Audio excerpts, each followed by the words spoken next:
మరి రీసెంట్గా ధవళేశ్వరంలో ఒక యాక్సిడెంట్ జరిగిందండి. పైనుంచి కరెంటు తీగలు పడిపోయి పిల్లలు 10 మంది పిల్లలు ఆడుకుంటున్నారు. అక్కడ ఆడుకుంటుంటే ఒక పిల్ల తల్లిదండ్రులు లేరు అక్కడ, మిగతా పిల్లల తల్లిదండ్రులు ఉన్నారు. ఆ తల్లిదండ్రులు లేని పిల్లను ఆ కరెంటు తీగల మధ్యలోనే విడిచిపెట్టి ఎవరి పిల్లల్ని వాళ్ళు తెచ్చేసుకున్నారండి. ఆ పిల్ల నిజంగా కరెంట్ షాక్ కొట్టి కాలు ఒకటి విడిపోయిందండి, చాలా దారుణంగా. అందుకే మా అక్క కూతురేదాన్ని, ఆ బిడ్డ చనిపోయింది. ఎవరైనా కనీసం నేను కానీ మీ బావగారు కానీ ఉండుంటే నా బిడ్డను కాపాడుకుందుము, ఎవరు బిడ్డను వాళ్ళు తీసుకున్నారు తప్ప నా కూతురుని ఎవరు కూడా కాపాడలేదని గుండెలు బాదుకుని ఏడుస్తున్నారండి వాళ్ళందరూ కూడా. చిన్న బిడ్డ, ఒక 5-6 సంవత్సరాలు ఉంటాయి. అంటే ఈరోజు స్వార్థపూరితమైన ఆలోచన. ఇక్కడ శిష్యులు కూడా మునిగిపోతున్నాం ప్రభువా నీకు చింత లేదా అంటారు. మరి యేసుక్రీస్తు వారు ఎక్కడ ఉన్నారు? ధోనిలో లేరు, ఆయన ఒడ్డునున్నారా? ఆయన ధోనిలోనే ఉన్నారు. ప్రభువా మనం మునిగిపోతున్నాం, మీరు నిద్ర లేవండి అంటే బాగుండును, మేము మునిగిపోతున్నాము మీకు చింత లేదా అని అడుగుతున్నారంటే చూడండి అలా ఎవరి కోసం ఆలోచిస్తున్నారు, వారి కోసం వారే ఆలోచించుకుంటున్నారు. యేసుక్రీస్తు వారు లేచారు, లేచి గాలి సముద్రమును గద్దించారు అంతేనంటండి, మిక్కిలి నిమ్మలం అయిపోయిందంట. అంటే ఇప్పుడు గాలి సముద్రము స్పందించిందా, విని ఊరుకుందా? చెప్పండి, మీరు మాట్లాడండి. స్పందించిందా? క్రీస్తు వారి మాట విని ఆ తర్వాత చూసుకుందాంలే అనుకుందా? యేసుక్రీస్తు వారి మాటలు విన్నది, స్పందించింది, వెంటనే నిమ్మళమైపోయింది. అంటే యేసుక్రీస్తు వారి మాటకు మరి గాలి సముద్రము లోబడిపోయినట్లుగా మనకి కనిపిస్తూ ఉంది. ప్రకృతిలో ఉన్నవే లోబడిపోతుంటే మరి ఆయన పిల్లలు కదా మనం, పరలోకపు కన్న తండ్రి పిల్లలమైనప్పుడు మనం ఎలా లోబడి బ్రతకాలి దేవునికి? ఎవరు చూస్తారులే, మనం ఏ తప్పు చేసినా ఎవరు చూస్తారులే అన్న ఆలోచన ఉంటుంది మనకి. ఎలాంటి తప్పులు చేసినా కానీ ఎవరికి మనం సంజాయిషి ఇచ్చుకోవలసిన పని లేదు అనుకుంటాం. కానీ ఎప్పుడు కూడా చీకట్లో పాపం చేసినా కానీ పరలోకంలో ఉన్న కన్న తండ్రి చూపంతా కూడా మన మీదే ఉంది అన్న సంగతి ఎవ్వరు కూడా మర్చిపోకూడదు. యేసుక్రీస్తు వారి మాటలకు ఏమి నిమ్మలమైనవట? గాలి సముద్రము. మరొక మాట చూడండి, లూకాసు వార్త 27వ అధ్యాయము, లూకాసు వార్త 27వ అధ్యాయము 50-52 వచనాలు చూడండి. ఎంతమ్మా? క్షమించండి,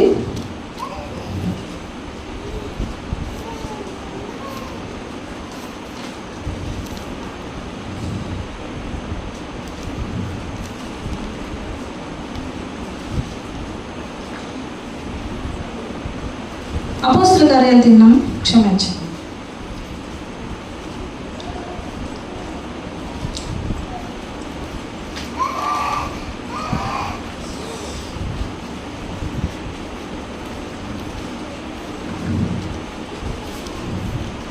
అపోస్తుల కార్యములు 2వ అధ్యాయము 36-38 వచనాలు. అపోస్తుల కార్యములు 2వ అధ్యాయము 36-38 వచనాలు. మీరు సిలువ వేసిన ఈ యేసునే దేవుడు ప్రభువుగాను క్రీస్తుగాను నియమించెను. ఇది ఇశ్రాయేలు వంశమంతయు రూఢిగా తెలుసుకొనవలెనని చెప్పాను.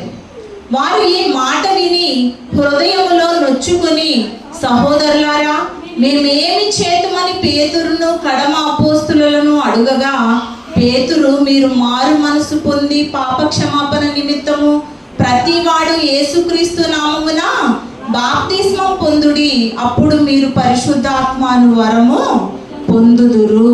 ఇక్కడ మనం ఆలోచించినట్లయితే యేసుక్రీస్తు వారు పస్కా పండుగ దినము రోజున యేసుక్రీస్తు వారిని గురించి పేతురు గారు వాక్యాన్ని ప్రకటిస్తున్నారు. పెంతెకొస్తు అనే పండుగ దినమున యేసుక్రీస్తు వారి గురించి పేతురు గారు ప్రసంగం చేస్తున్నప్పుడు అక్కడ మాట్లాడుతున్న మాటలను బట్టి ఎవరు మారిపోయారట? పేతురు గారు ప్రసంగిస్తుంటే యేసుక్రీస్తు వారిని సిలువ వేసిన వారు మారిపోయారట. యేసుక్రీస్తు వారిని సిలువ వేయటానికి అంగీకరించిన వారు మారిపోయారట. యేసుక్రీస్తు వారిని సిలువ వేశారు అని మనం మాట్లాడతాం కదా, మన కొరకే ఆయన ప్రాణాన్ని పెట్టారనుకుంటాం కదా, మన కొరకే ఆయన రక్తాన్ని కార్చారు, ఆయన శరీరాన్ని నలగొట్టుకున్నారు అనుకుంటాం కదా. అయితే ఒక మాట ఆలోచిద్దామండి. మాట అనుకోవడం చాలా సులువే, కానీ ఆ బాధ భరించడం ఎంత కష్టమండి, ఎంత కష్టం.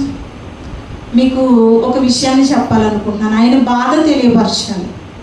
యేసుక్రీస్తు వారు మరి ఆయన గురించి చాలామంది అర్థం చేసుకుని బైబిల్ బాగా చదివిన వారు, యేసుక్రీస్తు వారి మరణాన్ని ఫీల్ అయిన వారు కొంతమంది ఉన్నారండి. Fashion of the Christ movie తీసిన వారు డైరెక్టర్ ఉన్నారు, అలాగే హీరో యేసుక్రీస్తు వారు, మెల్ గిబ్సన్ అనే ఒక వ్యక్తి, అలాగే జిమ్ క్యావిజల్ అనే ఇద్దరు వ్యక్తులు Passion of the Christ movie తీశారండి. తీస్తే మెల్ గిబ్సన్ అనే వ్యక్తి డైరెక్టరు, జిమ్ క్యావిజల్ అనే వ్యక్తి యేసుక్రీస్తు వారి పాత్రను పోషిస్తున్నవారు. చెట్టు తుమ్మ మొద్దు మీద చేతుల్ని ఇలా ఉంచి, మీరు ఎవరైనా చూసారండి? మీరు చూసారా? Fashion of the Christ movie చూసారా? యేసుక్రీస్తు వారిని కొట్టే సందర్భం, ఆయుధాలతో కొడుతున్నప్పుడు, ఆ ముళ్ళతో కొడుతున్నప్పుడు యేసుక్రీస్తు వారి చేతులు రెండింటిని కూడా బంధించి ఆయన్ని కొడుతున్నప్పుడు ఆయనకు ఒక శరీరాన్ని, ఒక తొడుగును వేశారు, శరీరం లాంటి తొడుగును వేశారు ఆయనకి. వేసి కొడుతున్నప్పుడు ఆ డైరెక్టర్ అంటున్నారు, యేసుక్రీస్తు వారు ఎలా అయితే ఒక ముళ్ళు దిగితే ఎంత బాధ కలుగుతుందో అలాంటి ఫీలింగ్స్ నీ దగ్గర నుంచి నాకు రావాలి అని కోరుకున్నాడు. అయితే యేసుక్రీస్తు వారి పాత్రలో ఉన్న వ్యక్తి, నేను నటిస్తాను, ఎంత కష్టమైనా, ఎలాంటి బాధాకరమైన ఫీలింగ్ అయినా నేను ఇస్తాను అని ఒప్పుకున్నాడు. మరి ఆ తొడుగు వేసిన తరువాత అతన్ని కట్టడి చేసి ఆ ముళ్ళుతో కొడుతున్నారట. ఒక దెబ్బ వేశారంట, విలవిల్లాడిపోయినట్టుగా అతని ఫీలింగ్స్ చూపించేసరికి డైరెక్టరు చాలా ఆనందపడిపోయారట. చాలా మంచి ఫీలింగ్స్ ఇస్తున్నావు, నిజంగా రియాలిటీగా చూపిస్తున్నావు నువ్వని యేసుక్రీస్తు వారి పాత్రలో ఉన్న వ్యక్తిని పొగడతంతో ముంచెత్తేస్తున్నాడు ఆయన. మరలా రెండవసారి కొట్టారు. మూడవసారి కొట్టేటప్పటికి మరి ఆ తొడుగులో నుంచి ఆ ముళ్ళు శరీరానికి గుచ్చుకుని దానిని ఇలా బయటికి లాగ్గానే శరీరం అంతా చీలికలుగా విడిపోయిందంట అతనిది. యేసుక్రీస్తు వారి పాత్ర పోషిస్తున్న వ్యక్తిది. ఎప్పుడైతే శరీరం విడిపోయిందో విలవిల్లాడిపోయారండి ఆయన. పెద్దగా కేకలు వేసేశారు. గబగబా అంబులెన్స్ వచ్చింది, అతన్ని తీసుకుని వెళ్ళారు, హాస్పిటల్లో పెట్టారు. పెట్టిన తర్వాత సుమారుగా 16 కుట్లు పడ్డాయంట అతనికి అయిన గాయాలకి. అప్పుడు డైరెక్టర్ వెళ్ళాడట హాస్పిటల్కి. 2 నెలల తర్వాత వెళ్ళాడంట. 2 నెలల వరకు కూడా ఇతను హాస్పిటల్లో ట్రీట్మెంట్ తీసుకుంటున్నారట. వెళ్ళిన తర్వాత ఇతను మాట్లాడుతున్నారంట, ఎలా ఉంది నీకు? నేను షూటింగ్ చేస్తున్నప్పుడు నా షూటింగ్లో ఇలా జరగటం అనేది నాకు చాలా బాధగా ఉంది అని క్రీస్తు వారి పాత్రలో నటిస్తున్న వ్యక్తితో అంటే, అప్పుడు ఆయన ఒకే మాట అడిగారంట, ఇలాంటి దెబ్బలు యేసుక్రీస్తు వారు ఎన్ని తిన్నారని అడిగారంట.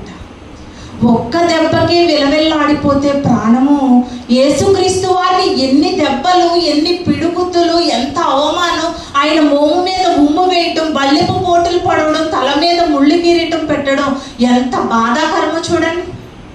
అలాంటి సిచ్యువేషన్స్లో ఇతనుండి ఇలాంటి దెబ్బలు ఎన్ని తిన్నారో ఆయన అనగానే, అలాంటి దెబ్బలు మీరు చేసింది 40% మాత్రమే, 60% ఇంకా మిగిలే ఉన్నది, ఇదంతా కూడా యేసుక్రీస్తు వారు అనుభవించారు అని చెప్పారంట డైరెక్టర్. వెంటనే అతను యేసుక్రీస్తు వారిని స్వరక్షకునిగా అంగీకరించి బాప్తిస్మం పొంది దేవుని కోసం బ్రతకడం ప్రారంభించాడంట క్రీస్తు పాత్రలో ఉన్న వ్యక్తి. చూసారండి, యేసుక్రీస్తు వారి బాధను మనం ఎవరూ వర్ణించలేము. ప్రాణం పెట్టడం పెద్ద కష్టమేమీ కాదు కదా అనుకుంటున్నాం కదా. ప్రపంచ ప్రజలందరి పాపము కోసం ఎవరు కూడా ఏ తప్పు లేకుండా, ఎవరి మీద ఏ తప్పు వెళ్ళకుండా, మరి వాళ్ళందరూ కూడా రక్షణలోకి రావాలి అన్న ఉద్దేశంతో యేసుక్రీస్తు వారు తండ్రి దగ్గర ప్రేరేపించబడి వచ్చి మన కొరకు ప్రాణం పెట్టారు కదా. ఆయన ప్రాణం పెట్టారు కదా. కానీ ఎంత లోపు కడుతున్నామండి. మీరు ప్రతిదినము బాహాటముగా సిలువ వేస్తున్నారు నన్ను అంటున్నారు. మన క్రియలను బట్టి, మన అపరాధములను బట్టి క్రీస్తు వారిని ప్రతి దినము కూడా సిలువ వేస్తూ ఆయన్ని బాధ పెడుతూనే ఉన్నాము. మరి ఒక్కసారి సిలువ మరణమే ఇంత భయంకరంగా ఉంటే, ప్రతి దినము కోట్ల మంది క్రైస్తవులైన వారు క్రీస్తుని బాధ పెడుతుంటే ఆయన ఎంత విలవల్లాడిపోతారో ఆలోచించండి. అంత బాధ పెట్టిన ఈ యూదులు మారిపోయారండి. యేసుక్రీస్తు వారిని సిలువ వేసిన యూదులు పేతురు గారి ప్రసంగానికి మారిపోయి వాళ్ళు ఏం మాట్లాడుతున్నారు చూడండి. 37వ వచనం, వారు ఈ మాట విని హృదయములో నొచ్చుకుని, సహోదరులారా మేమేమి చేతుమని పేతురును కడమ అపోస్తులను అడగగా, మేము ఏం చేయాలి? చాలా బాధ పెట్టేశాం కదా యేసుక్రీస్తు వారిని, చాలా వేదనకు గురి చేశాం కదా. ఇప్పుడు మేము ఏం చేయాలి? మేము పశ్చాత్తాపపడుతున్నాము, మా పాపం పోవాలి అంటే మేము ఏం చేయాలని అడుగుతున్నారండి. ఆయన సిలువ వేసిన వారు మారిపోయారు, కానీ రక్షణలోకి వచ్చిన మనము మార్పు లేకుండా బ్రతుకుతున్నామండి. మార్పు అంటే ఏంటండి? ఇంటిలో నుంచి దేవుని సన్నిధిలోకి రావటమా మార్పు అంటే? మన మనసును మార్చుకోవాలి, దేవునికి ఇవ్వాలి, మన మనసును ఇవ్వాలి, ఆయన మాటల ప్రకారంగా మనం జీవించాలి, ఆయన మాటలకు మనం స్పందించాలి, ఆ మాటల ప్రకారంగా మన బ్రతుకు విధానాన్ని చూపించాలి. ఇవన్నీ వదిలేసి ఎలా ఉంటామండి మనం? ఎలా ఉంటాం మనం? ఆయన మాటలు వింటాం, ఏదో చెవిలో తేనె పోసినట్టుగా వింటాము, వెళ్ళిపోతాము, మరలా వస్తాం, మరలా వింటాం, మరలా వెళ్ళిపోతాము. ఇంక ఇదే జీవితం అయిపోతే ఎప్పుడండి ఆచరించేది? ఎప్పుడండి ఆయన కోసం బ్రతికేది? ఎప్పుడు మనం పరలోకానికి చేరుకునేది? మనకు సమయం చాలా తక్కువగా ఉంది కదా. యేసుక్రీస్తు వారిని కలవరి కొండ మీద సిలువ వేస్తున్నప్పుడు అండి, పరిశుద్ధుల శరీరాలు లేచిపోయినాయంట పైకి. అవునమ్మా? సమాధుల్లో నుండి పరిశుద్ధుల శరీరాలు పైకి లేచినాయట. భూమి వణికిపోయిందట, బండలు బద్దలైపోయినాయట. అంటే ప్రకృతి క్రీస్తు వారి బాధలు చూసి ఏడుస్తుందండి, తెలుసా అండి? ప్రకృతి ఏడుస్తుందంట. క్రీస్తు వారి వేదన, మరణ వేదన, ఆయన మరణ కేకలు చూసి విని ఎంతో రోధిస్తుంది ప్రకృతి. ఈరోజు మనం ఏం చేస్తున్నాం చెప్పండి? నిజంగా సిగ్గుపడాలండి. నిజంగా పరిశుద్ధుల శరీరాలు సహితం లేచినవంటే మరి యేసుక్రీస్తు వారి బాధ ఎంత వర్ణనాతీతము అన్న సంగతిని మనం ఆలోచించాలి. మన అందరికీ తెలుసు మరియా మార్తలు, తెలుసమ్మా? వారి సహోదరుడు చనిపోతారు కదా, లాజరు. ఎవరైనా లాజరు చనిపోయినప్పుడు ఆయన్ని సమాధిలో పెట్టేస్తారు. 4 దినాల తర్వాత యేసుక్రీస్తు వారు మరి ఆ ప్రాంతానికి వచ్చినప్పుడు సహోదరులిద్దరూ కూడా అడుగుతారు, ప్రభువా 4 దినాలు ముందే వచ్చుంటే నా తమ్ముడు బ్రతికి ఉందుడు కదా, ఇప్పుడు వచ్చారు మీరు అనగానే సమాధి దగ్గరకు తీసుకుని వెళ్ళమంటే వాళ్ళు అంటున్నారు, నా తమ్ముడు చనిపోయి 4 దినాలు అయిపోయింది, అది కుళ్ళిపోయిన వాసన కొడుతుంది ప్రభువా అన్నప్పుడు యేసుక్రీస్తు వారు సమాధి దగ్గరికి వెళ్ళి లాజరు లేచి బయటికి రాని పిలిచారు యేసుక్రీస్తు వారు. ఎవరిని? నిద్రపోతున్నాయినా చనిపోయిన వ్యక్తిన? చనిపోయిన అప్పటికే 4 దినాలైంది. లాజరు నువ్వు లేచి బయటికి రాగానే ఎక్కడుండి విన్నారమ్మా? లాజరు గారు ఎక్కడున్నారు? ఆయన సమాధిలో ఉన్నారా? సమాధిలో ఆయన శరీరం ఉంది, మరి ఆయన ఆత్మ ఎక్కడుంది? పరదైసులో ఉంది.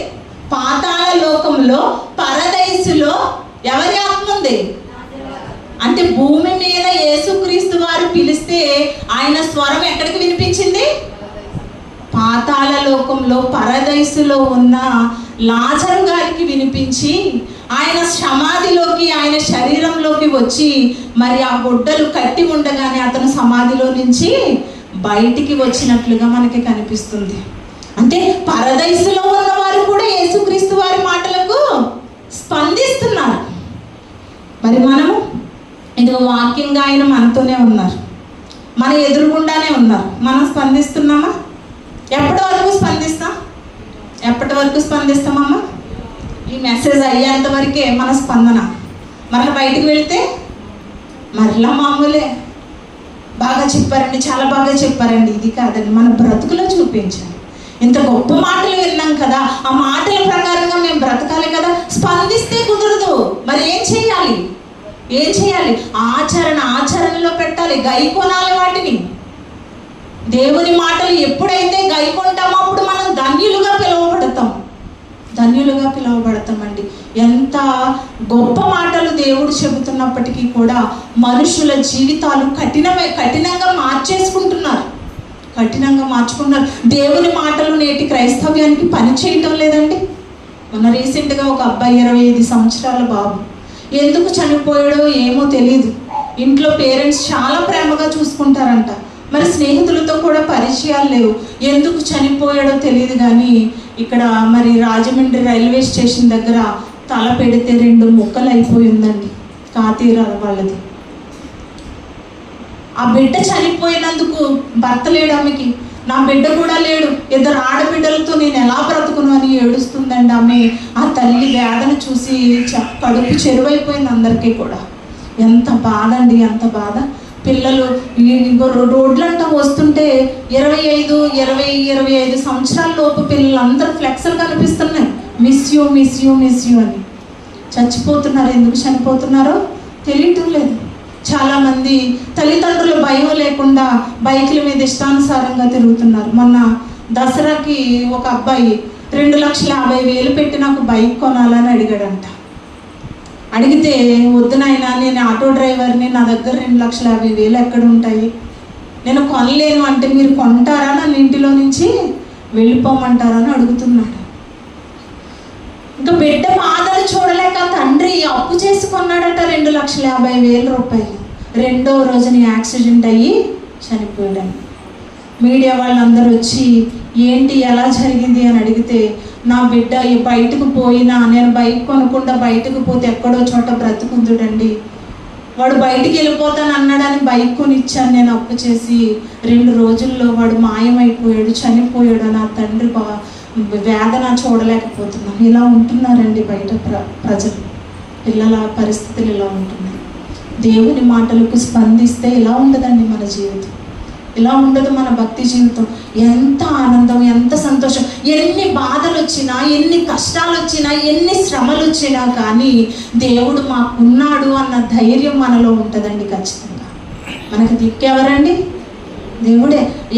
ఇంట్లో ఒక పెద్దవాళ్ళ మీద మనం ఆధారపడిపోయామనుకో, ఆ పెద్దవాళ్ళు లేనప్పుడు, ఇప్పుడు వాళ్ళు లేరు కదా, మేము ఏం చేయాలి, మాకు ఏం చేయాలో ఏమీ తెలియదు అన్నట్టుగా ఉండకూడదు. పెద్దవాళ్ళు ఉన్నా లేకపోయినా, తల్లి ఉన్నా, తండ్రి ఉన్నా, లేకపోతే ఉన్నా లేకపోయినా కానీ మాకు దేవుడున్నారు, దేవుడే దిక్కు, ఎవ్వరు లేకపోయినా దేవుడున్నారు అన్న ధైర్యంతో మనం బ్రతకాలి.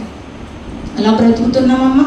ఒకరి మీదే డిపెండ్ అవుతుంది, తండ్రి మీద డిపెండ్ అయిపోతూ ఉంటారు పిల్లలు. తండ్రి లేని పరిస్థితి వస్తే ఆ పిల్లల పరిస్థితి అధోగతి అయిపోతూ ఉంటుంది. కేవలం దేవుని మాటలకు స్పందన లేకపోవటం వల్ల. చచ్చిపోయిన శవాలకి మనకి తేడా ఏంటి చెప్పండి? ఎవరైనా కొడితే మనకు తెలుస్తుంది కదా, స్పర్శ తెలుస్తుంది కదా. మరి దేవుని మాట చెంపదెబ్బల్లో మనకు తగలాలి కదా. ఆయన కోసమే కదా మనల్ని పుట్టించుకున్నారు, ఆయన కోసం బ్రతకడానికే కదా మనల్ని పుట్టించుకున్నారు.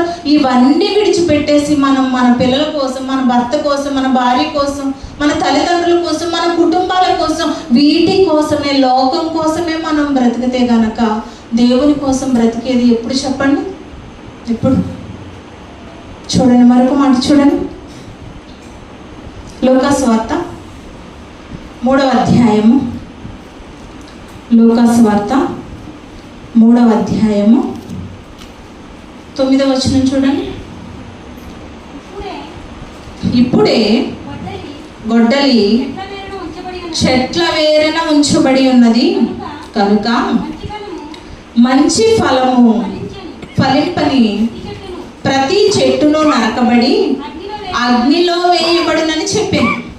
అందుకు జనులు, అలాగైతే మేమేమి చేయవలనని అతన్ని అడగగా, అతడు 2 అంగీల గలవాడు ఏమీ లేని వానికి ఇవ్వలేను, ఆహారము గలవాడును అలాగే చేయవలెననియు వారితో చెప్పెను. సుంకరులను బాప్తిస్మం పొందవచ్చి బోధకుడా మేమేమి చేయవలెనని అతనిని అడుగగా అతడు మీకు నిర్ణయింపబడిన దానికంటే ఎక్కువ తీసుకొనవద్దని వారితో చెప్పెను. సైనికులు మేమేమి చేయవలనని అతన్ని అడిగిరి.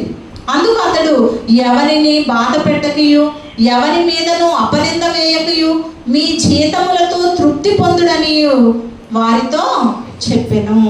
ఇక్కడ బాప్తిస్మం ఇచ్చి యోహాను గారు మనకు కనిపిస్తున్నారు. చాలా మంది ప్రజలు వస్తున్నారు బాప్తిస్మం తీసుకోవడానికి. వాళ్ళని ఏమని తిడుతున్నారో తెలుసండి? సర్ప సంతానమా, రాబో ఉగ్రతను తప్పించడానికి మీకు బుద్ధి చెప్పే వాళ్ళు ఎవరు అని అడుగుతున్నారు యోహాను గారు. అప్పుడే వాళ్ళు ఏం చేయాలండి? ఏం చేయాలి? వాళ్ళు యోహాను గారి దగ్గరికి చాలా మంది వచ్చారు. వచ్చి సర్ప సంతానమా అని యోహాను గారు తిడుతున్నారు. ఎవరిని? బాప్తిస్మం పొందడానికి వచ్చిన వారిని తిడుతుంటే వాళ్ళు ఏం చేయాలి? మేము ఏదో మారి బాప్తిస్మం తీసుకోవాలని మీ దగ్గరకు వస్తే మీరు మమ్మల్ని సర్ప సంతానం అని తిడతారా అని తిరిగి వెళ్ళిపోయారండి? వెళ్ళలేదండి. అర్థమవుతున్నాయన్న మాటలు? తిరిగి వెళ్ళారా? వెళ్ళలేదు. వెళ్ళకుండా వాళ్ళు ఏమడుగుతున్నారు? సుంకరులు వచ్చారు, చాలా మంది ప్రజలు వచ్చారు, సైనికులైన వారు వచ్చారు. నరకం గురించి, ఇదిగో మీరు నరకాగ్నిలో పడిపోతారు అని ఒక నరకం గురించి యోహాను గారు వీళ్ళకి చెప్పగానే వీళ్ళ స్పందన ఎలా ఉంది? మేమేం చేయాలి బోధకుడా, మేమేం చేయాలని అడుగుతున్నారు. మనం అడుగుతామండి అలాగా? ఏమండి, నాలో ఈ లోపాలు ఉన్నాయి, దేవుడు ఈ వాక్యం ద్వారా నాకు తెలియపరిచారు, ఇప్పుడు నేను ఏం చేయాలని ఏ రోజన్నా అడుగుతామా? మనం అందరిలో అడగడానికి సిగ్గు. మనకి పర్సనల్గా వెళ్ళి దేవునికి ప్రార్థన చేస్తాం మనం. కొంతమంది అయితే అది ఉండదు, అడుగుతారు ప్రార్థనలో నుంచి బయటకు వెళ్ళగానే, నాయన ఈ లోపాలు నాలో ఉన్నాయి తీసేయండి. ఆయన తీయడం ఏంటి? మనం తీసుకోదా? మనం తీసుకోవద్దండి, మనమే తీసుకోవాలి. ఆయన మాటలను బట్టి ఆయన ప్రత్యేకంగా వచ్చి తీయరు మనలో ఉన్న పాపాన్ని. మన క్రియలను బట్టి మనం పాపం చేస్తున్నామేమో, మనమే వాటిని దూరపరచాలి, దేవుణ్ణి అడగాలి, పరిశుద్ధంగా పవిత్రంగా బ్రతకాలి, నాయన మీ మాటలను బట్టి బ్రతకాలి అని దేవుణ్ణి అడగాలి మనం. ఇక్కడ యోహాను గారిని అడుగుతున్నారు. ఎవరు అడుగుతున్నారు? సుంకరులు వచ్చి అడుగుతున్నారండి. సుంకరులు అంటే ఎవరమ్మా? సుంకరులు ఎవరమ్మా? పన్నుల వసూలుదారి, ఇన్కమ్ ట్యాక్స్ ఆఫీసర్స్ అని కూడా అనొచ్చు. వీళ్ళు వచ్చి మేము ఏం చేయాలని అడుగుతున్నారు. వాళ్ళు ఎవరి దగ్గరైనా ట్యాక్స్ ఎలా వసూలు చేస్తారమ్మా? ముక్కు పిండి మరీ వసూలు చేస్తారు. ఎవరైనా ఇవ్వలేదా వాళ్ళని అక్కడి నుంచి ఖాళీ చేయించేయడమే. అంత కఠినంగా ఉన్న వాళ్ళు మరి యోహాను గారి మాటలకు స్పందించి మేము ఏం చేయాలని అడుగుతున్నారట. చూడండి, యోహాను గారు చెప్పినట్టుగా వారు చేయటము, బాప్తిస్మం తీసుకున్నారంట. సుమారుగా 3,000 మందికి పైగా మరి బాప్తిస్మం తీసుకుని మారినట్లుగా మనకి లేఖనాల్లో కనిపిస్తూ ఉంటుంది. ఎంత గొప్ప మాటలండి నిజంగా. మరొక మాట చూడండి, మరొక మాట అదే లూకాసు వార్త 19వ అధ్యాయము. లూకాసు వార్త 19వ అధ్యాయము 5వ వచనం చూడండి. యేసు ఆ చోటికి వచ్చినప్పుడు కన్నులెత్తి చూచి, జక్కయ్య త్వరగా దిగుము, నేడు నేను నీ ఇంట ఉండవలసి ఉన్నదని అతనితో చెప్పగా. ఎవరైనా జక్కయ్య. మనందరము చిన్నప్పుడు పిల్లలకి పాఠాలు నేర్పిస్తూ ఉంటాయి. ఏంటి? పొట్టి జక్కయ్య మేడి చెట్టు ఎక్కారు. ఇదే కదా పాఠం నేర్పిస్తా. పొట్టి జక్కయ్య మేడి చెట్టు ఎక్కి యేసుక్రీస్తు వారిని చూశారు. ఇంతవరకే చెబుతాం పిల్లలకి. జక్కయ్య గారు చాలా మంది చూడండి, రాజకీయ నాయకులు కానీ, సినిమా హీరోలు కానీ, చాలా మంది పెద్ద పెద్ద అధికారులు కానీ మన ప్రాంతాల్లోకి వచ్చినప్పుడు మనం ఏం చేస్తాం చెప్పండి? ఇళ్ళల్లో ఉంటామండి, మేడలు ఎక్కేస్తాం, గోడలు ఎక్కేస్తాం, చెట్లు ఎక్కేస్తాం, కరెంట్ పోల్స్ ఎక్కేస్తాం. ఎవరిని చూడడానికి? హీరోల్ని, రాజకీయ నాయకుల్ని. మన ప్రాంతానికి వచ్చారంటే మనకి ఎంత సందడో వాళ్ళని చూడాలని. మొన్న పేపర్లో వేశారండి, ఒక ఆయన సినిమా హీరో అట రాజకీయాల్లోకి వచ్చినప్పుడు మరి చాలా మంది ప్రజలు విస్తారంగా వచ్చారంట. తొక్కిసలాటలో 39 మంది చనిపోయారంట. ఆ హీరో మీద ఉన్న అభిమానంతో అని ఎంతో జనం వస్తే తొక్కిసలాటలో 39 మంది చనిపోయారంటే పేపర్లో వేశారండి మొన్నే, ఒక వారం 10 రోజుల క్రితం. చూసారా ఎందుకంటే అంత పిచ్చి? అసలు వాళ్ళకి మనం తెలుసా? మనకే తెలుసు వాళ్ళు అస్తమాటు కనిపిస్తారు కాబట్టి. వాళ్ళకి మనం తెలియదు, మన గురించి వాళ్ళు ఏం చేయలేదు, వాళ్ళు ఏమీ మనల్ని చూడలేదు, మనల్ని పోషించటం లేదు, మనకేమీ డబ్బులు ఇవ్వటం లేదు. కానీ మనకెందుకంటే అంత పిచ్చి? రాజకీయ నాయకులు అంటే పిచ్చి, సినిమా హీరోలు అంటే పిచ్చి, సినిమా హీరోయిన్స్ అంటే పిచ్చి, ఏదో పెద్ద పెద్ద ఉన్నతాధికారులు అంటే పిచ్చి పిచ్చిగా ఉంటూ ఉంటామో. మనల్ని పెంచుతున్నది, మనల్ని పోషిస్తున్నది దేవుడు కదండి. మనం చూడవలసింది ఆయన కదా. ఇదిగో జక్కయ్య గారు చూసారండి. ఏం చూసారు? ఆయన గబగబా యేసుక్రీస్తు వస్తున్నారని తెలిసి, క్రీస్తు వారు వస్తున్నారని తెలిసి మేడు చెట్టు ఎక్కారంట. ఎందుకని? ఆయన పొట్టివాడుగా ఉన్నందుకు. మరి ప్రజల్లో ఉండి చూస్తే అతను కనిపించరు కాబట్టి ఒక చెట్టు ఎక్కి కూర్చున్నారంట. అప్పటికి ఇంకా యేసుక్రీస్తు వారు రాలేదు. వస్తారు ఈ దారి గుండా అని తెలుసుకుని, అతను ఏమి చిన్నవాడు కాదు, ఏదో పనివాడు కాదు, ఒక దాసి కాదు, ఒక ఉన్నతమైన అధికారి, ఒక గొప్ప ధనవంతుడు. అలాంటి వ్యక్తి వచ్చి మేడు చెట్టు ఎక్కుతున్నాడని చూడండి. అధికారులు ఎవరైనా చెట్లు ఎక్కుతారండి? కనీసం వాళ్ళని మన నీడ కూడా తాకనివ్వరు రాజకీయ నాయకులు. కాబట్టి ఇలాగ బాడీ గార్డ్స్ అందరూ కూడా తోసేస్తారు వెనక్కి, ఎవరిని కూడా దగ్గరికి రానివ్వరు. అలాంటిది చిన్న పిల్లోళ్ళ చెట్టు ఎక్కుతున్నారంటే ఎంత ఆసక్తో చూడండి ఆయనకి. జన సమూహాల్లో ఉన్నప్పుడు, పన్నులు వసూలు చేస్తున్నప్పుడు జక్కయ్య గారు యేసుక్రీస్తు వారి గురించి విన్నారు, ఆయన గొప్పతనం గురించి తెలుసుకున్నారు తప్ప క్రీస్తు వారి మాటలు ఈయనకి తెలియదు. జక్కయ్య గారికి తెలుసా అండి? ఆయన ఏమైనా వాక్యం చెప్పారా? మరి ఎందుకు మారిపోయారు జక్కయ్య గారు? చెట్టు దిగుతున్నారంట. జక్కయ్య త్వరగా దిగు, నేడు నేను నీ ఇంట ఉండవలసి ఉన్నది అని ఒక్క మాటేనండి. మనం ఎన్ని వందల వేల లక్షల మాటలు వినేస్తున్నామని, కోట్ల మాటలు వినేసి ఉంటాం మనం. జక్కయ్య గారు ఒక్క మాటకి మారిపోయారండి. అంటే ఆయన మనసుని దేవునికి అర్పించుకున్నారు. మనిషిని మార్చాలంటే ఒక్క క్షణం అండి దేవునికి. కానీ ఎందుకు మారటం లేదో తెలుసు, మార్చడం లేదో తెలుసా? మనిషి హృదయం కఠినపరుచుకున్నారు, దేవునికి ఇవ్వటం లేదు మన మనసును. అందుకే మనం మారలేకపోతున్నాం. బండ హృదయాలు అయిపోయినాయి మనకి. ఏ మాటలకి కూడా స్పందించటం లేదు మనం.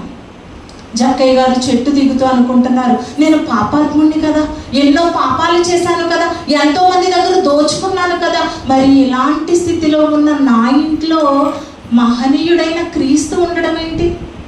ఎంత ఆశ్చర్యపోయారండి జక్కయ్య గారు. గబగబా దిగారు, ఆయన స్పందించారు క్రీస్తు మాటకు, ఒకే ఒక మాటకు స్పందించారు. గబగబా దిగారు. అయ్యా, మీరు మా ఇంట ఉంటాను అంటున్నారు కదా, ఇదిగో నా ఆస్తి అంతా సగం బీదలకి పంచిపెడుతున్నాను. నేను ఎవరి దగ్గర అయితే 1 వంతు తీసుకున్నానో వారికి 4 వంతులు నేను చెల్లించేస్తాను అని కటిక బీదవాడుగా మారిపోయారండి జక్కయ్య.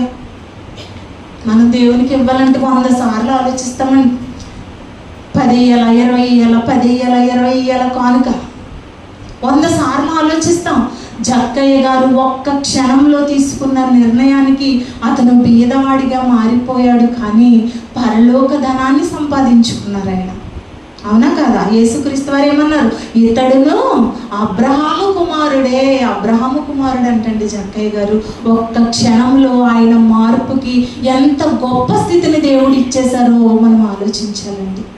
ఎంత ప్రేమో తెలుసండి. మనం పాపం చేస్తున్నాం కదా, ఈ క్షణం మారిపోయి, నాయన నా బ్రతుకు ఇలా ఉండకూడదు, నేను మారాలి, నీకోసం ఉన్నతంగా బ్రతుకుతాను నాయన, పరలోకానికి వెళ్ళే విధంగా బ్రతుకుతాను నాయన అని ఒక్క మాట అంటే కరిగిపోతారండి దేవుడు. అంత ప్రేమ మన మీద. తల్లిదండ్రులు కూడా పిల్లల్ని దండిస్తున్నారంటే, వారిని కొడుతున్నారంటే, వారు తప్పు చేసినప్పుడు కొడుతున్నారంటే వాళ్ళ మీద కక్షలుండా? కాదు కదా, ప్రేమతోనే కదా, వాడు బాగుపడాలనే కదా కొడుతున్నారు. ఈరోజు తండ్రి కూడా అంతే. ఆయన మాటలతో హెచ్చరిస్తున్నప్పటికీ కూడా మనం మారాలి అనే ఆయన హెచ్చరికలండి. మనందరం ఆయన దగ్గరికి వెళ్ళాలని ఆయన హెచ్చరిక మాటలు మనకు తెలియపరుస్తున్నారు. ఒక్క మాటకు స్పందించిన జక్కయ్య ఎంత మార్పు చూపించారు. మరి ఎన్ని వేల మాటలు వింటున్నాం మనం. మన మార్పు దేవునికి చూపించొద్దా అండి? చూపించాలి కదా. చూడండి, మరొక మాట చూడండి. అపోస్తుల కార్యములు 16వ అధ్యాయము. అపోస్తుల కార్యములు 16వ అధ్యాయము 23వ వచనం చూడండి. వారు చాలా దెబ్బలు కొట్టి వారిని చెరసాలలో వేసి భద్రముగా కనిపెట్టవలెనని చెరసాల నాయకునికి ఆజ్ఞాపించిరి. అతడు అట్టి ఆజ్ఞను పొంది వారిని లోపలి చెరసాలలోనికి త్రోసి వారి కాళ్లకు బొండ వేసి బిగించెను. అయితే మధ్యరాత్రి వేళ పౌలును శీలయు దేవునికి ప్రార్థించుచు కీర్తనలు పాడుచుండిరి. ఖైదీలు వినుచుండిరి. అప్పుడు అకస్మాత్తుగా మహాభూకంపము కలిగెను. చెరసాల పునాదులు అదరెను. వెంటనే తలుపులన్నీ తెరుచుకొనెను. అందరి బంధకములు ఊడెను. అంటే ఇంకా కిందకు 30వ వచనం వరకు చదువుకోవచ్చు మీరు. ఇక్కడ పౌలు శీలయుల్ని ఎక్కడ పెట్టారమ్మా? చెరసాలలో వేసేశారు. ఎందుకు వేసేవారు? సువార్తను ప్రకటిస్తున్నందుకే.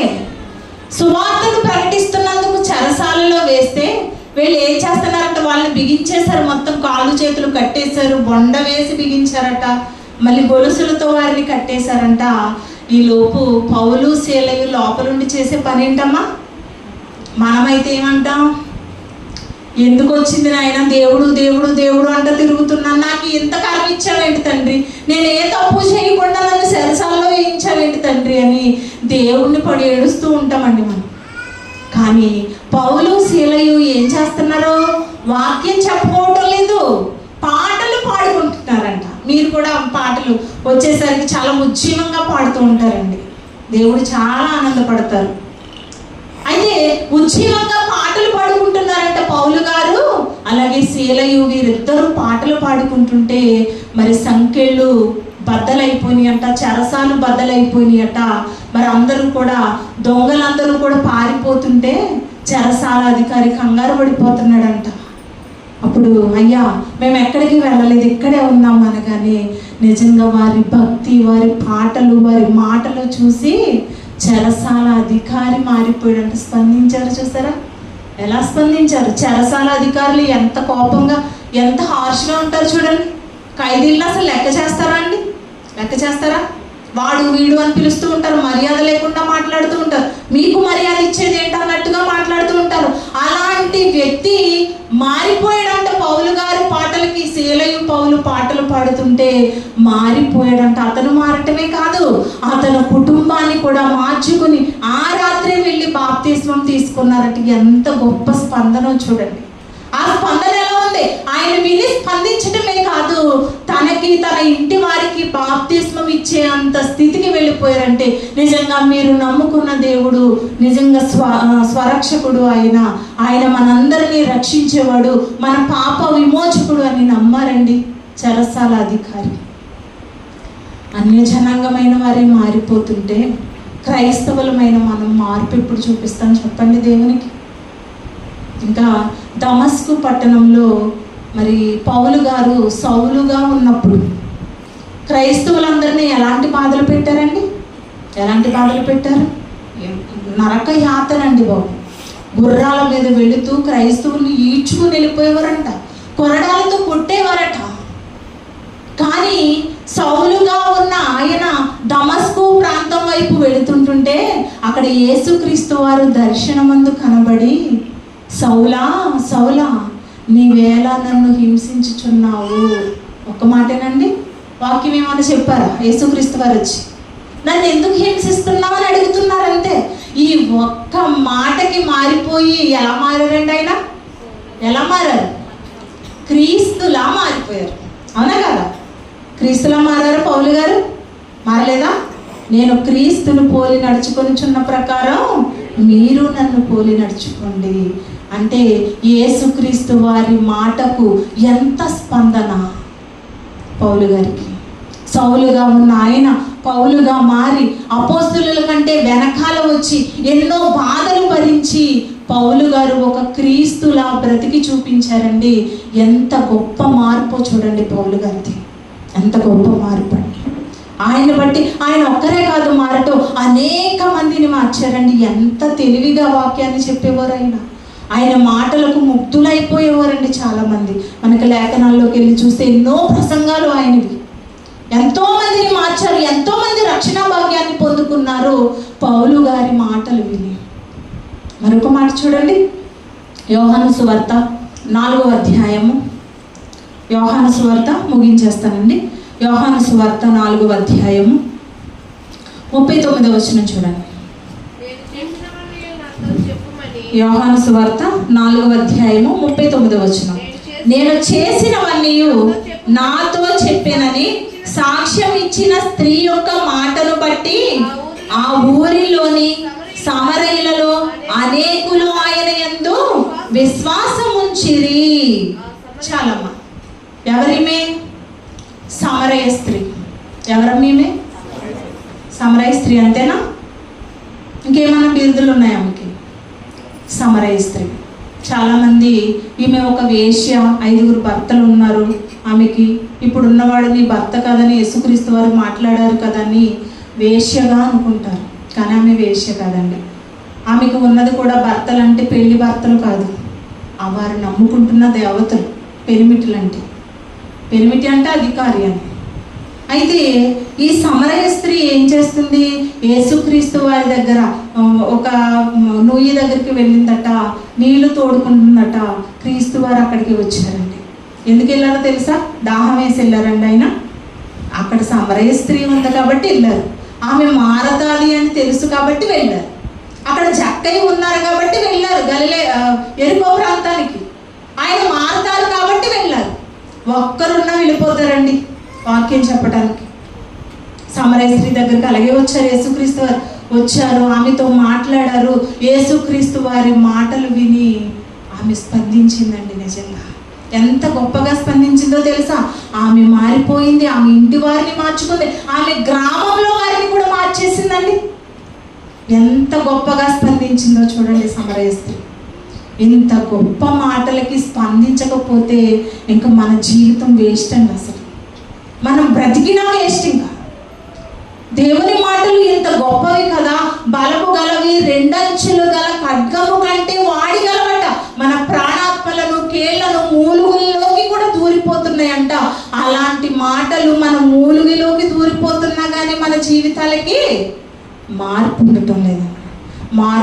మార్పు అంటున్నారు ఏంటంటే, మేము మారే కదా ప్రార్థనకు వస్తున్నాము, మేము మారే కదా దేవుని సన్నిధిలో కూర్చుంటున్నాం, మేము మారే కదా వాక్యాన్ని వింటున్నాము అనుకుంటున్నారు. ఇన్ని కరెక్టేనండి, ఇవన్నీ కరెక్టే. మరి మారిన మనము దేవుని కొరకు ఏం చేస్తున్నాం చెప్పండి? ప్రార్థనకు రావటం మనకా మేలు దేవునికా? వాక్యం వినడం మనకా మేలు దేవునికా? అమ్మా, ప్రార్థన చేయడం మనకా మేలు దేవునికా? మనకే మేలు. మనం పరలోకాన్ని సంపాదించుకోవాలి. మన కొరకు మనం వస్తున్నాము, దేవుని కోసం కాదు. దేవుని పనులంటే చాలా పనులు ఉన్నాయండి. ముందుగా మన ప్రవర్తనను మార్చుకోవాలి. మనం దేవుని సన్నిధిలో ఎంత భక్తిగా ఉంటున్నామో, ఎంత భయంతో ఉంటున్నామో, దేవుని పట్ల ఎంత ప్రేమ కలిగి ఉంటున్నామో లోకంలో కూడా అలాగే ఉండాలి. మన ప్రేమను చూపించాలి, మన భక్తి జీవితాన్ని చూపించాలి. అనేక మందికి మాదిరికరమైన జీవితాన్ని మనం చూపించాలి. ఇంత గొప్ప జీవితాన్ని గనక దేవునికి చూపిస్తే ఆయన ఒక గొప్ప బహుమతిని దేవుడు మనకి ఇవ్వాలనుకుంటున్నారండి. చూడండి, చివరిగా ఈ మాట చూసుకుని ముగించుకుందాం. రోమీలకు రాసిన పత్రిక 12వ అధ్యాయము. రోమీలకు రాసిన పత్రిక 12వ అధ్యాయము 2వ వచనం. మీరు ఈ లోక మర్యాదను అనుసరింపక ఉత్తమమును అనుకూలమును సంపూర్ణమునై ఉన్న దేవుని చిత్తమేదో పరీక్షించి తెలుసుకొనున్నట్లు నీ మనసు మారి నూతనమగుట వలన రూపాంతరము పొందుడి. చాలా ఏమంటున్నారు ఇక్కడ? మీరు ఈ లోక మర్యాదను అనుసరింపక ఉత్తమమును అనుకూలమును సంపూర్ణమై ఉన్న దేవుని చిత్తమేదో పరీక్షించి తెలుసుకోవాలి. దేవుని చిత్తం ఏంటో పరీక్షించాలి. మనం పరీక్షిస్తామమ్మా. కూరగాయలు కొనేటప్పుడు వంకాయలు పుచ్చులు ఉన్నాయా లేదా అని పరీక్షించుకుంటాం, బెండకాయలు పుచ్చులు ఉన్నాయా లేదా అని పరీక్షించుకుంటాం, ఫ్రూట్స్ కొనడానికి వెళ్ళినప్పుడు ఫ్రూట్స్ మంచిగా ఉన్నాయా లేదా అని పరీక్షించుకుంటాం.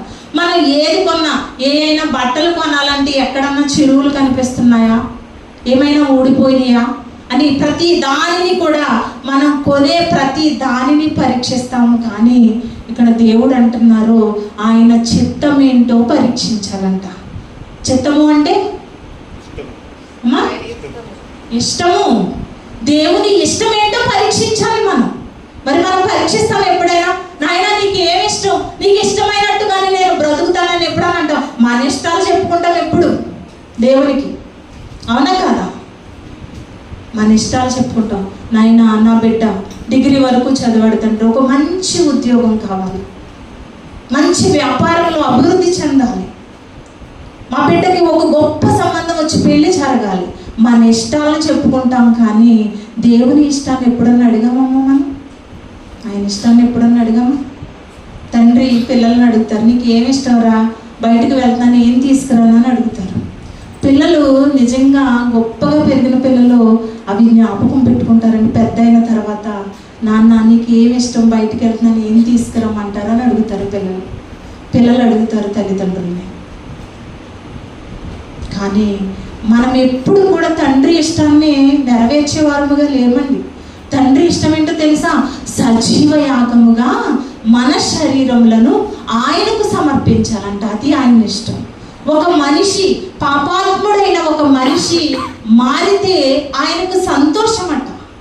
మరి ఇప్పుడన్నా తెలుసుకుంటున్నామా? మన వరకే మన భక్తి అరాకొరగా ఉంటే ఇంకొక మనిషిని తీసుకొచ్చి ఎక్కడ కూర్చోబెడతాను చెప్పండి వాక్యం దగ్గర? ఆయన చిత్తాన్ని పరీక్షించి తెలుసుకోవాలంట. మీకు ఉదాహరణకు ఒక మాట చెబుతానండి. ఎందుకంటే ఉప్పు తెలుసు కదా మనందరికీ. ఉప్పు, చాలామంది కూరల్లో ఉప్పు కరెక్ట్గా పడితేనే అది చాలా రుచిగా ఉంటుంది, అవునా? రుచులకి అలవాటు పడిపోయిన వారు చప్పటి కూరలో తినలేరు. కానీ ఒకనొక టైంలో తినాల్సిన పరిస్థితి వస్తుంది. ఎప్పుడు అది? బీపీలు షుగర్లు వచ్చిన తర్వాత తినాల్సిన పరిస్థితి వచ్చినప్పుడు ఇప్పుడు ఏం చేయాలి? మనం చప్పటి కూరలే తినాలి. టేస్ట్గా ఉండేవి ఏవి కూడా తినకూడదు. ఈ చప్పటి కూరలు తినటం వలన నాలుక మీద ఒక చిన్న పొర లాంటిది ఏర్పడి రుచి మనల్ని కోల్పోతుందంట, రుచిని కోల్పోతుందంట నాలుక. ఇప్పుడు ఏమవుతుంది? కొద్దిగా ఉప్పు వేసుకున్న చాలా ఉప్పు ఎక్కువగా అయిపోయినట్టుగా అనిపిస్తుంది. ఉప్పు మనకి సహించదు ఇంకా.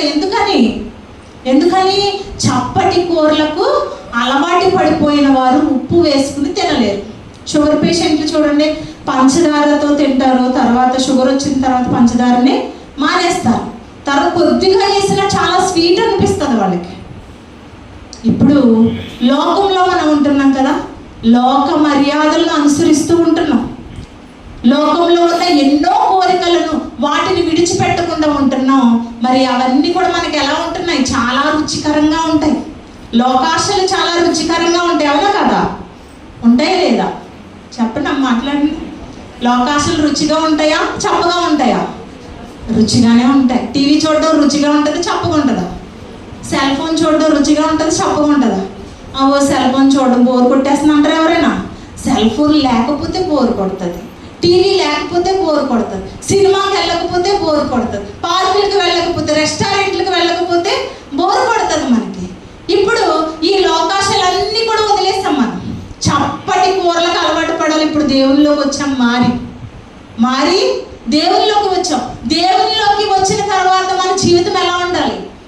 చప్పగానే ఉండాలి. వాక్యం వాక్యం వాక్యం, దేవుడు దేవుడు దేవుడు, ప్రార్థన ప్రార్థన, ఇంకిదే ఉండాలి మన జీవితంలో. ఇది వచ్చిన తర్వాత టీవీ దగ్గర కూర్చోవాలనిపిస్తుందమ్మా, ఫోన్ దగ్గర ఉండాలనిపిస్తుంది. మన పిల్లలు ఫోన్తో ఉంటే ఫోన్ పట్టుకోకు, చాలా బ్యాడ్ హ్యాబిట్. మనం నేర్చుకున్నవి మన పిల్లలకి నేర్పిస్తూ ఉంటాం. ఇంకా గొంగలి పురుగు మనకి తెలుసు, అవునమ్మా? ఎలా ఉంటుంది అది? చాలా వికృతమైన ఆకారం, అవునా? అది చూస్తేనే కొంచెం అదో రకంగా ఉంటుంది గొంగలి పురుగుని చూస్తే.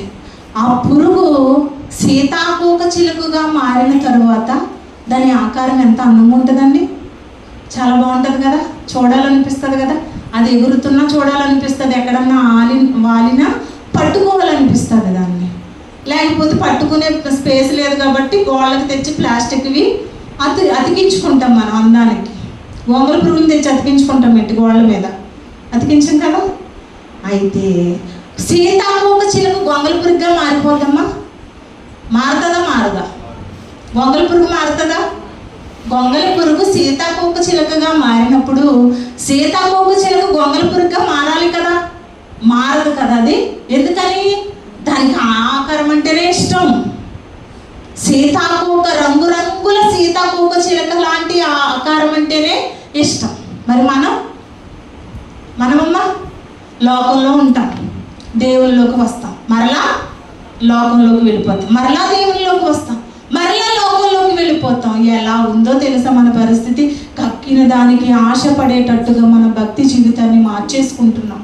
కడుగబడిన పంది బురదలో దొరకటకు మళ్ళీనట్టుగా మన జీవితాన్ని నాశనం చేసుకుంటున్నామండి. ఇంకొక ఎగ్జాంపుల్, కప్ప తెలుసు కదా మనకి. మేము చిన్నప్పుడు చదువుకునేటప్పుడు కప్ప దాని ప్రారంభపు దశ ఎలా ఉంటుందో తెలుసమ్మా? చేప పిల్లలా ఉంటుంది. ఎప్పుడైనా గమనించారండి మీరు? అంటే నేను చూడలేదు కానీ చదువుకున్నాను. చేప పిల్లలా ఉంటుంది, దానికి మొప్పలు ఉంటాయి, రెక్కలు ఉంటాయి, తోక ఉంటుంది, అన్నీ ఉంటాయి. అప్పుడు అది ఎక్కడ ఉండగలదు? నీళ్ళలో మాత్రమే ఉండగలదు. మొప్పలు ఉన్నప్పుడు, రెక్కలు ఉన్నప్పుడు, తోక ఉన్నప్పుడు ఎక్కడ ఉంటుందంటే అది కప్ప ప్రారంభపు దశలో నీళ్లలో మాత్రమే ఉండగలదు.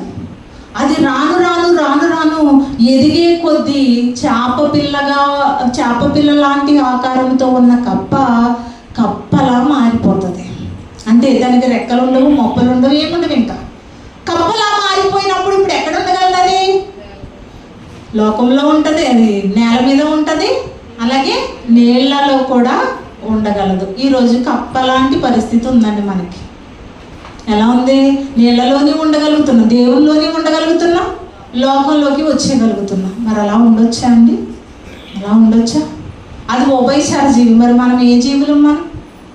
అమ్మా ఏ జీవులు? నులువెచ్చని జీవితాలు మనకి, అవునా కదా? అందుకనే స్పందన అంటే స్పందించి వదిలేయటం కాదు.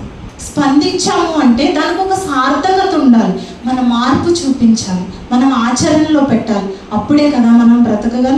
అందుకే ఇక్కడ మాట్లాడుతూ 2వ వచనంలో, మీరు ఈ లోక మర్యాదను అనుసరింపక ఉత్తమమును అనుకూలమును సంపూర్ణమునై ఉన్న దేవుని చిత్తమేదో పరీక్షించి తెలుసుకున్నట్లు మీ మనస్సు మారి నూతన పరచబడటం వలన రూపాంతరం పొందుతుందంట. ఇప్పుడు మన మనసు మార్చుకోవాలి. మన మనసు ఎలా మార్చుకోవాలి? నూతనంగా మార్చుకోవాలి. ఎలా మార్చుకుంటామండి నూతనంగా మారడం అంటే ఏంటండి? శుభ్రంగా స్నానం చేసి కొత్త బట్టలు వేసుకొని ఉండటమా నూతనంగా మారటం అంటే? మొహానికి ఎంత పౌడర్ కొట్టుకుని ఉండటమా? కాదు కదా. నూతనంగా మారటం అంటే పాత జీవితాన్ని విడిచిపెట్టి క్రొత్త జీవితం అనగా దేవునిలోకి మనందరం కూడా వస్తే మనము ఎలా మారుతామట? మన మనసు మారి నూతన పరచబడటం వలన రూపాంతరం, ఒక సీతాకోక చిలక లాంటి ఆకారం, ఒక మహిమా శరీరాన్ని, ఒక గొప్ప బహుమతిని దేవుడు మనకి ఇవ్వాలనుకుంటున్నారు. చూడండి, ఆ మాట చూసి ముగించేసుకుందాం. ఆ ఒక్క మాట చూసి ముగించుకుందామమ్మా. మత్తయి సువార్త 17వ అధ్యాయము మాట చూసుకుని ప్రార్థన చేసుకుందాం. మత్తయి సువార్త 17వ అధ్యాయము మొదటి 2 వచనాలు.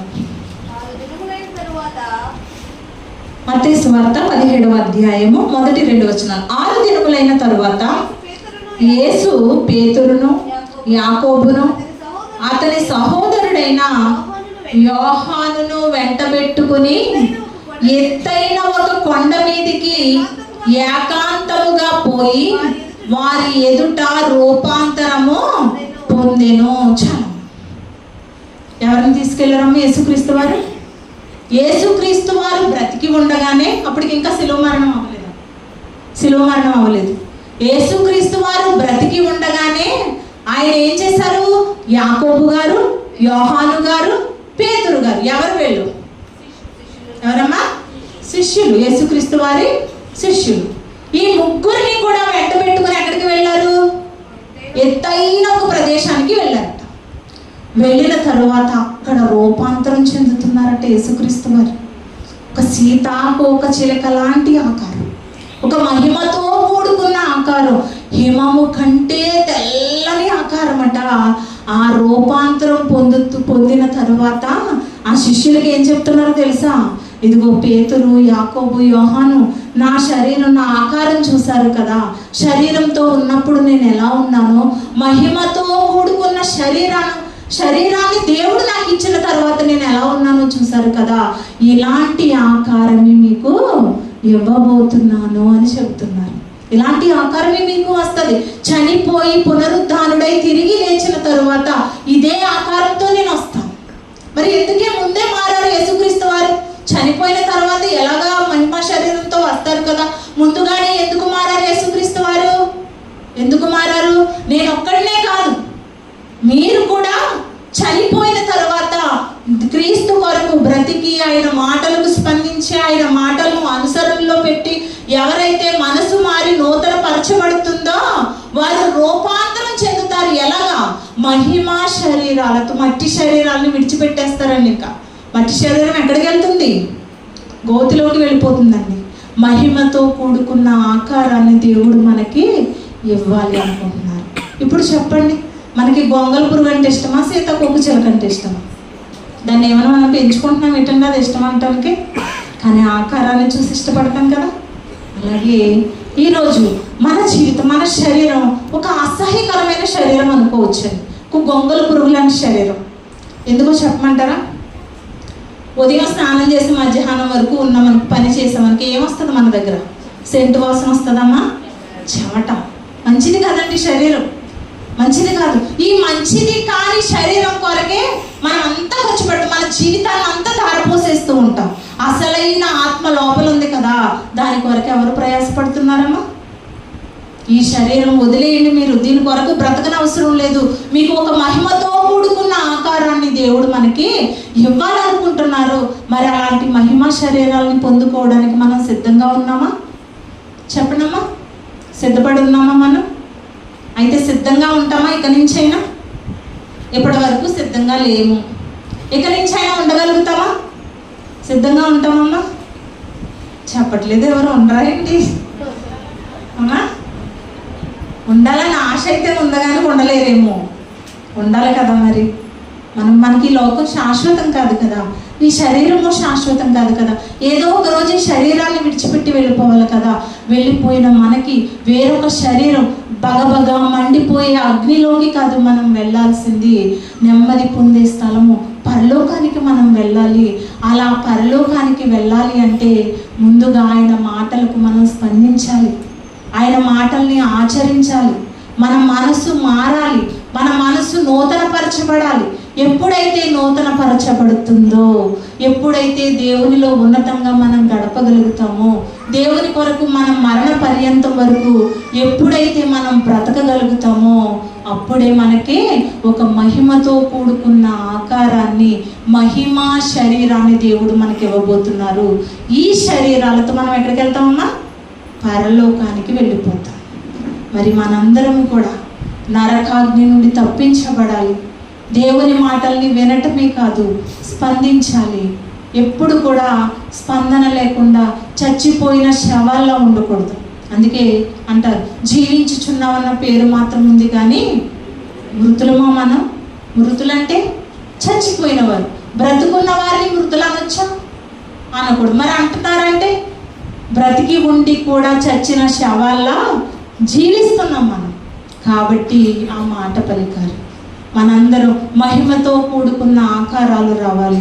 యేసుక్రీస్తు వారు రూపాంతరం ఎలా చెందారు, అలాంటి రూపాంతరము మనము కూడా చెందాలి అంటే దేవుని కోసం బ్రతకాలి, దేవునిలో ఉన్నతంగా మనం కొనసాగాలి. పరలోకాన్ని సంపాదించుకునే వారముగానే మనం బ్రతికితే మనకి మహిమతో కూడుకున్న ఆకారాలను దేవుడు మనకి ఇవ్వబోతున్నారు. కాబట్టి ఈ మాటలన్నీ కూడా మీ అందరి హృదయాల్లో భద్రం చేసుకోండి. భద్రం చేసుకోవటమే కాదు, మాటల ప్రకారంగా మనం బ్రతుకులో చూపించాలి. ప్రార్థన చేసుకుందాం. మహాపరిశుద్ధుడు, మహాగరుడైన మా ప్రియ పరలోకపు కన్న తండ్రి, మీ ఘనమైన పరిశుద్ధమైన మహోన్నతమైన నామమునకు స్తుతులు స్తోత్రములు చెల్లించుకుంటున్నాం నాయన. ఈ రాత్రికాల సమయంలో తండ్రి చక్కటి మాటల చేత నాయన మా ఆత్మీయ జీవితాలని బలపరిచినందుకు తండ్రి కృతజ్ఞతాస్తుతులు చెల్లించుకుంటున్నాం. తండ్రి ఇదిగో నాయన, స్పందించలేని జీవితాలు ఎలా అయిపోతాయి తండ్రి, మీకు దూరం అయిపోతున్నాం మేము ఒకసారి మేము గమనించుకొని, మీ వాక్యాన్ని బట్టి తండ్రి మేము మిమ్మల్ని అర్థం చేసుకొని మీ కొరకు ఉన్నతంగా బ్రతికే ధన్యతను ప్రసాదించండి నాయన. వచ్చిన మీ బిడ్డలందరినీ దీవించి ఆశీర్వదించండి, ఆయురారోగ్యములు ప్రసాదించండి నాయన. ఇంకా మరింత భక్తిలో తండ్రి ఉన్నతంగా మీ పిల్లలు తండ్రి కొనసాగే ధన్యతను ప్రసాదించండి. అలాగే తండ్రి ఇదిగోనైనా నన్ను ఇక్కడికి ఆహ్వానించిన తమ్ముడు నానిని, వారి కుటుంబాన్ని కూడా దీవించి ఆశీర్వదించండి, ఆయురారోగ్యములు ప్రసాదించండి. ఒక గొప్ప బాధ్యతను మీ కుమారుని చేతుల్లో పెట్టి ఉన్నారు తండ్రి. సంఘాన్ని నడిపించే బాధ్యత తండ్రి. అందరూ క్రమముగా మర్యాదగా తండ్రి సంఘంలో ప్రతి ఒక్కరూ నాయన మీ పనిలో పాలిభాగస్తులుగా ఉండడానికి మీ కృపను అనుగ్రహించండి నాయన. మంగతయారు గారి కుటుంబాన్ని కూడా దీవించండి, వారికి ఇచ్చిన బిడ్డలను కూడా కోడలను కూడా దీవించండి, వారికి ఇచ్చిన పిల్లలను కూడా దీవించి ఆశీర్వదించండి. తమ్ముళ్ళందరినీ కూడా దీవించి ఆశీర్వదించండి, ఆయురారోగ్యములు ప్రసాదించండి నాయన.